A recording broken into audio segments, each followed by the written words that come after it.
Kitab Rut. Pada zaman para hakim memerintah, ada kelaparan di tanah Israel. Lalu pergilah seorang dari Betlehem Yehuda, beserta istrinya dan kedua anaknya laki-laki, ke daerah Moab untuk menetap di sana sebagai orang asing. Nama orang itu ialah Elimelek, nama istrinya Naomi, dan nama kedua anaknya Mahlon dan Kilion. Semuanya orang-orang Efrata dari Betlehem Yehuda. Dan setelah sampai ke daerah Moab, diamlah mereka di sana.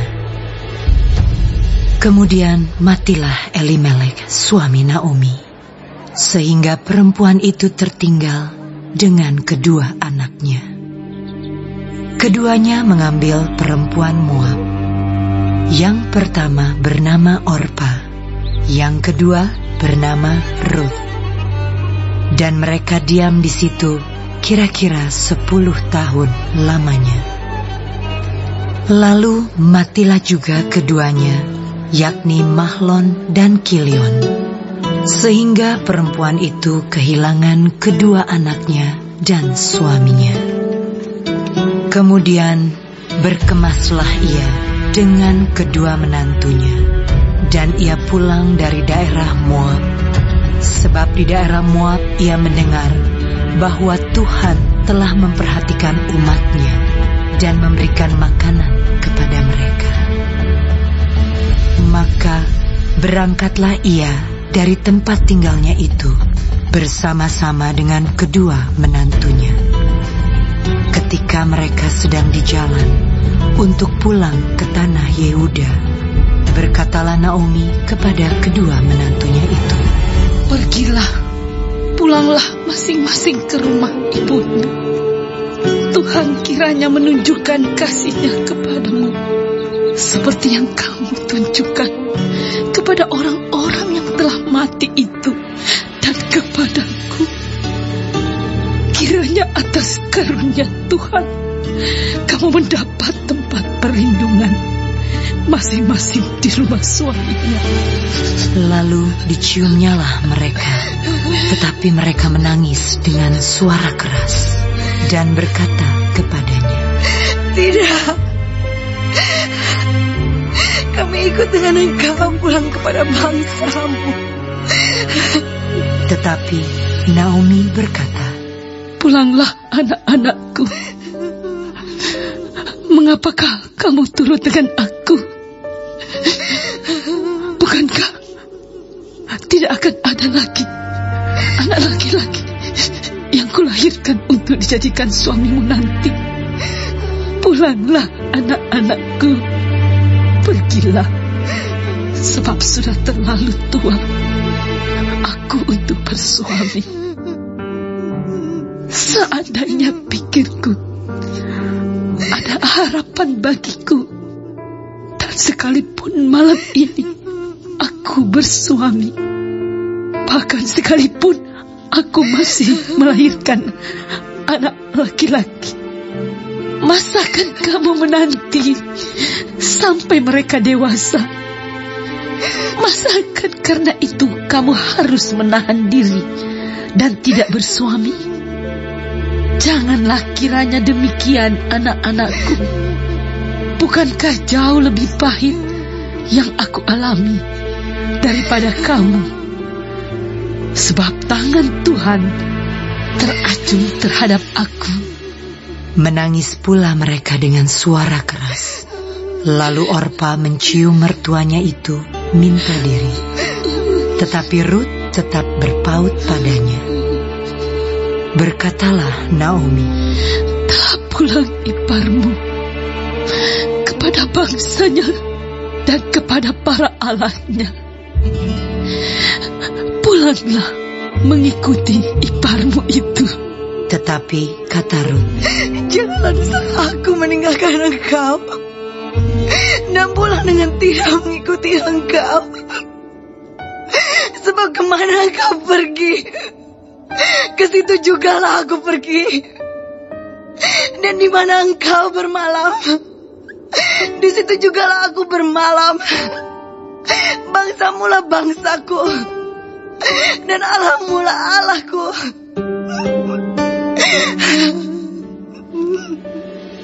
Di mana engkau mati, aku pun mati di sana. Dan di sanalah aku dikuburkan. Beginilah kiranya Tuhan menghukum aku. Bahkan lebih lagi daripada itu, jikalau sesuatu apapun memisahkan aku dari engkau selain daripada maut. Ketika Naomi melihat bahwa Ruth berkeras untuk ikut bersama-sama dengan dia, berhentilah ia berkata-kata kepadanya. Dan berjalanlah keduanya sampai mereka tiba di Betlehem. Ketika mereka masuk ke Betlehem, gemparlah seluruh kota itu karena mereka. Dan perempuan-perempuan berkata, Naomi kah itu? tetapi ia berkata kepada mereka, Janganlah sebutkan aku Naomi, sebutkanlah aku Mara. Sebab yang Maha Kuasa telah melakukan banyak yang pahit kepadaku. Dengan tangan yang penuh aku pergi, tetapi dengan tangan yang kosong Tuhan memulangkan aku. Mengapakah kamu menyebutkan aku Naomi? Karena Tuhan telah naik saksi menentang aku, dan yang Maha Kuasa telah mendatangkan malapetaka kepadaku. Demikianlah Naomi pulang bersama-sama dengan Ruth, perempuan Moab itu, menantunya, yang turut pulang dari daerah Moab. Dan sampailah mereka ke Betlehem pada permulaan musim menuai jelai. Naomi itu mempunyai seorang sanak dari pihak suaminya, seorang yang kaya raya dari kaum Elimelek, namanya Boas. Maka Ruth, perempuan Moab itu, berkata kepada Naomi, Biarkanlah aku pergi ke ladang, memungut bulir-bulir jelai di belakang orang yang murah hati kepadaku. Dan sahut Naomi kepadanya, Pergilah anakku. Pergilah ia, lalu sampai di ladang, dan memungut jelai di belakang penyabit-penyabit. Kebetulan ia berada di tanah milik Boas, yang berasal dari kaum Elimelek. Lalu datanglah Boas dari Betlehem. Ia berkata kepada penyabit-penyabit itu, Tuhan kiranya menyertai kamu. Jawab mereka kepadanya, Tuhan kiranya memberkati Tuhan. Lalu kata Boas kepada bujangnya yang mengawasi penyabit-penyabit itu, Dari manakah perempuan ini? Bujang yang mengawasi penyabit-penyabit itu menjawab, Dia adalah seorang perempuan Moab. Dia pulang bersama-sama dengan Naomi dari daerah Moab. Tadi ia berkata, Izinkanlah kiranya aku memungut dan mengumpulkan jelai dari antara berkas-berkas jelai ini di belakang penyabit-penyabit. Begitulah ia datang dan terus sibuk dari pagi sampai sekarang, dan seketika pun ia tidak berhenti. Sesudah itu berkatalah Boas kepada Ruth, Dengarlah dahulu anakku, tidak usah engkau pergi memungut jelai ke ladang lain, dan tidak usah juga engkau pergi dari sini. Tetapi tetaplah dekat pengerja-pengerjaku perempuan. Lihat saja ke ladang yang sedang disabit orang itu. Ikutilah perempuan-perempuan itu dari belakang, sebab aku telah memesankan kepada pengerja-pengerja lelaki, jangan mengganggu engkau. Jika engkau haus, pergilah ke tempayan-tempayan dan minumlah air yang dicedok oleh pengerja-pengerja itu. Lalu sujudlah Ruth menyembah dengan mukanya sampai ke tanah, dan berkata kepadanya, Mengapakah aku mendapat belas kasihan daripadamu, sehingga Tuhan memperhatikan aku, padahal aku ini seorang asing? Boas menjawab, Telah dikabarkan orang kepadaku dengan lengkap segala sesuatu yang engkau lakukan kepada mertuamu sesudah suamimu mati. Dan bagaimana engkau meninggalkan ibu bapamu dan tanah kelahiranmu, serta pergi kepada suatu bangsa yang dahulu tidak engkau kenal. Tuhan kiranya membalas perbuatanmu itu, dan kepadamu kiranya dikaruniakan upahmu sepenuhnya oleh Tuhan Allah Israel, yang di bawah sayapnya engkau datang berlindung. Kemudian berkatalah Rut, Memang aku mendapat belas kasihan daripadamu, ya Tuanku. Sebab Tuhan telah menghiburkan aku dan telah menenangkan hati hamba-Mu ini. Walaupun aku tidak sama seperti salah seorang hamba-hamba-Mu perempuan. Ketika sudah waktu makan, berkatalah Boas kepadanya, Datanglah kemari, makanlah roti ini, dan celupkanlah suapmu ke dalam cuka ini. Lalu duduklah ia di sisi penyabit-penyabit itu, dan Boas mengunjukkan bertih gandum kepadanya. Makanlah Rut sampai kenyang, bahkan ada sisanya. Setelah ia bangun untuk memungut pula, maka Boas memerintahkan kepada pengerja-pengerjanya, Dari antara berkas-berkas itu pun ia boleh memungut, janganlah ia diganggu. Bahkan haruslah kamu dengan sengaja menarik sedikit-sedikit dari onggokan jelai itu untuk dia dan meninggalkannya, supaya dipungutnya. Janganlah berlaku kasar terhadap dia. Maka ia memungut di ladang sampai petang. Lalu ia mengirik yang dipungutnya itu, dan ada kira-kira seeva jelai banyaknya. Diangkatnyalah itu, lalu masuklah ia ke kota.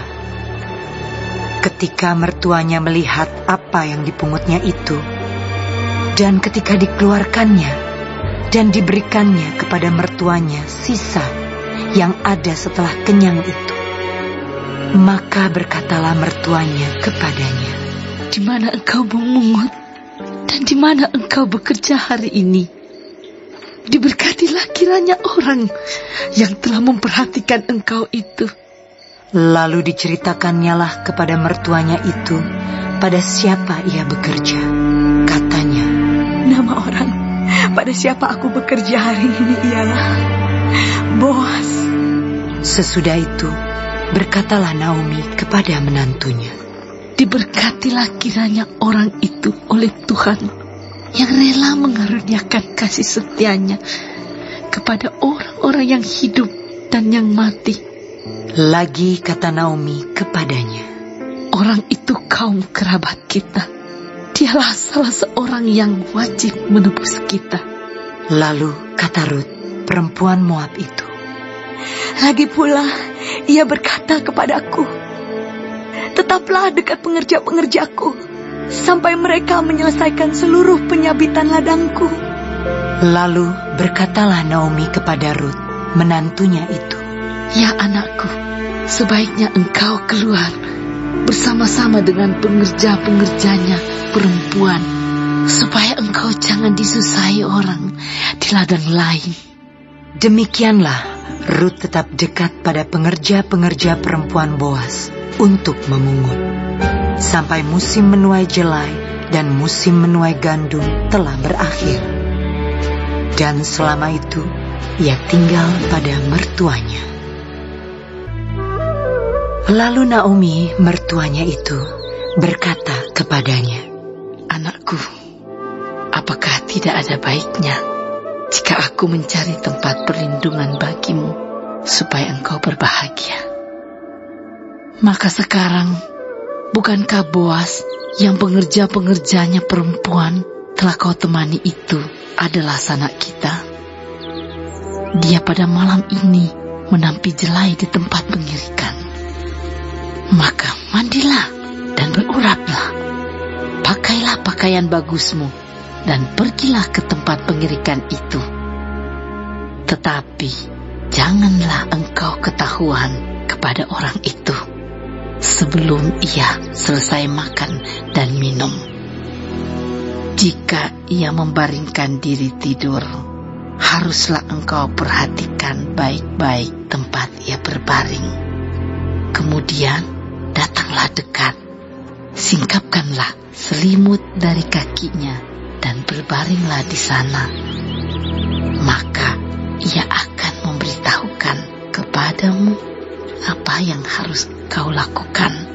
Lalu kata Rut kepadanya, segala yang kau katakan itu akan kulakukan. Sesudah itu pergilah ia ke tempat pengirikan, dan dilakukannya tepat seperti yang diperintahkan mertuanya kepadanya. Setelah Boas habis makan dan minum, dan hatinya gembira, datanglah ia untuk membaringkan diri tidur pada ujung timbunan jelai itu. Kemudian datanglah perempuan itu dekat dengan diam-diam. Disingkapkannya selimut dari kaki Boas, dan berbaringlah ia di situ.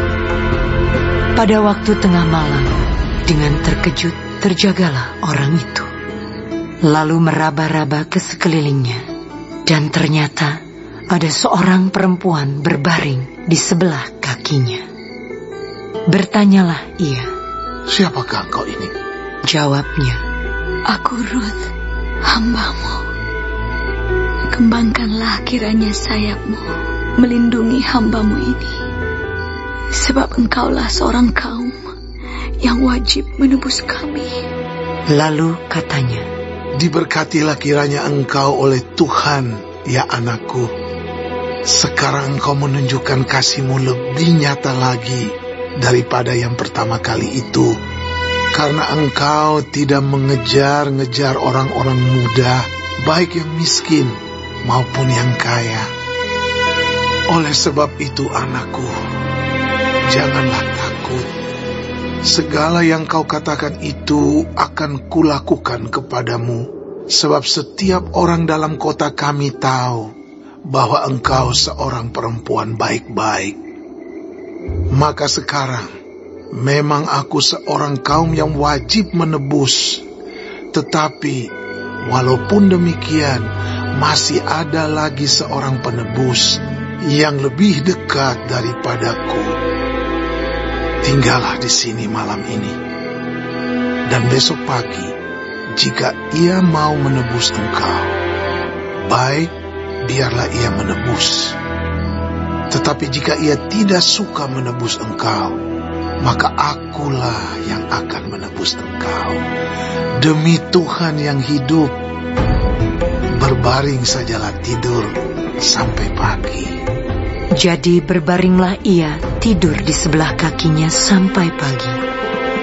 Lalu bangunlah ia sebelum orang dapat kenal mengenal, sebab kata Boas, janganlah diketahui orang bahwa seorang perempuan datang ke tempat pengirikan.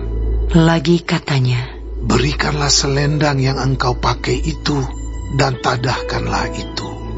Lalu ditadahkannya selendang itu. Kemudian ditakarnyalah 6 takar jelai ke dalam selendang itu. Sesudah itu pergilah Boas ke kota. Setelah perempuan itu sampai kepada mertuanya, berkatalah mertuanya itu, bagaimana anakku?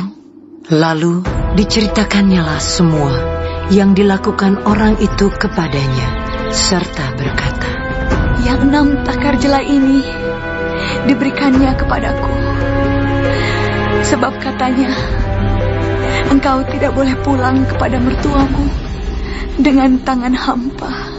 Lalu kata mertuanya itu, duduk sajalah menanti anakku, sampai engkau mengetahui bagaimana kesudahan perkara itu.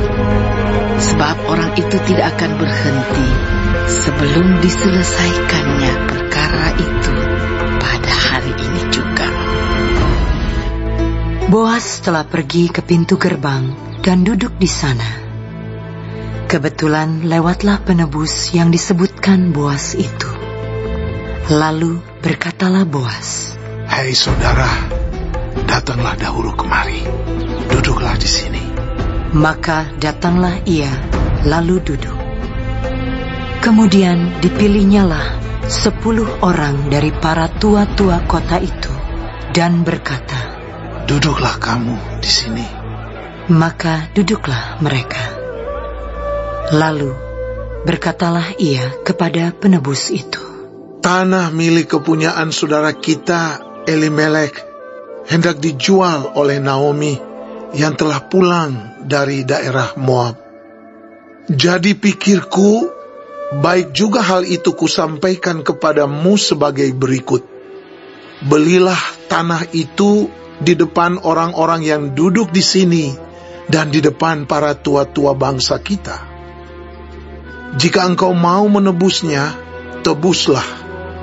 Tetapi jika engkau tidak mau menebusnya, beritahukanlah kepadaku, supaya aku tahu, sebab tidak ada orang yang dapat menebusnya kecuali engkau, dan sesudah engkau, aku." Lalu berkatalah ia, "Aku akan menebusnya." Tetapi kata Boas, "Pada waktu engkau membeli tanah itu dari tangan Naomi, engkau memperoleh Rut juga, perempuan Moab, istri orang yang telah mati itu, untuk menegakkan nama orang itu di atas milik pusakanya." Lalu berkatalah penebus itu, "Jika demikian, aku ini tidak dapat menebusnya, sebab aku akan merusakkan milik pusakaku sendiri. Aku mengharap engkau menebus apa yang seharusnya aku tebus, sebab aku tidak dapat menebusnya." Beginilah kebiasaan dahulu di Israel dalam hal menebus dan menukar. Setiap kali orang hendak menguatkan sesuatu perkara, maka yang seorang menanggalkan kasutnya sebelah dan memberikannya kepada yang lain. Demikianlah caranya orang mensahkan perkara di Israel. Lalu penebus itu berkata kepada Boas, "Engkau saja yang membelinya." Dan ditanggalkannyalah kasutnya. Kemudian berkatalah Boas kepada para tua-tua dan kepada semua orang di situ, "Kamulah pada hari ini menjadi saksi bahwa segala milik Elimelek dan segala milik Kilion dan Mahlon aku beli dari tangan Naomi. Juga Rut, perempuan Moab itu, istri Mahlon, aku peroleh menjadi istriku untuk menegakkan nama orang yang telah mati itu di atas milik pusakanya. Demikianlah nama orang itu tidak akan lenyap dari antara saudara-saudaranya dan dari antara warga kota. Kamulah pada hari ini menjadi saksi." Dan seluruh orang banyak yang hadir di pintu gerbang dan para tua-tua berkata, "Kamilah menjadi saksi. Tuhan kiranya membuat perempuan yang akan masuk ke rumahmu itu sama seperti Rahel dan Lea, yang keduanya telah membangunkan umat Israel. Biarlah engkau menjadi makmur di Efrata, dan biarlah namamu termasyhur di Betlehem. Keturunanmu kiranya menjadi seperti keturunan Peres, yang dilahirkan Tamar bagi Yehuda, oleh karena anak-anak yang akan diberikan Tuhan kepadamu dari perempuan muda ini." Lalu Boas mengambil Rut, dan perempuan itu menjadi istrinya, dan dihampirinyalah dia. Maka atas karunia Tuhan, perempuan itu mengandung, lalu melahirkan seorang anak laki-laki. Sebab itu, perempuan-perempuan berkata kepada Naomi, "Terpujilah Tuhan yang telah rela menolong engkau pada hari ini dengan seorang penebus. Termasyhurlah kiranya nama anak itu di Israel. Dan dialah yang akan menyegarkan jiwamu dan memelihara engkau pada waktu rambutmu telah putih. Sebab menantumu yang mengasihi engkau telah melahirkannya, perempuan yang lebih berharga bagimu dari 7 anak laki-laki." Dan Naomi mengambil anak itu serta meletakkannya pada pangkuannya dan dialah yang mengasuhnya. Dan tetangga-tetangga perempuan memberi nama kepada anak itu. Katanya, pada Naomi telah lahir seorang anak laki-laki. Lalu mereka menyebutkan namanya Obed. Dialah ayah Isai, ayah Daud. Inilah keturunan Peres. Peres memperanakan Hezron. Hezron memperanakan Ram. Ram memperanakan Aminadab. Aminadab memperanakan Nahason. Nahason memperanakan Salmon. Salmon memperanakan Boas. Boas memperanakan Obed. Obed memperanakan Isai.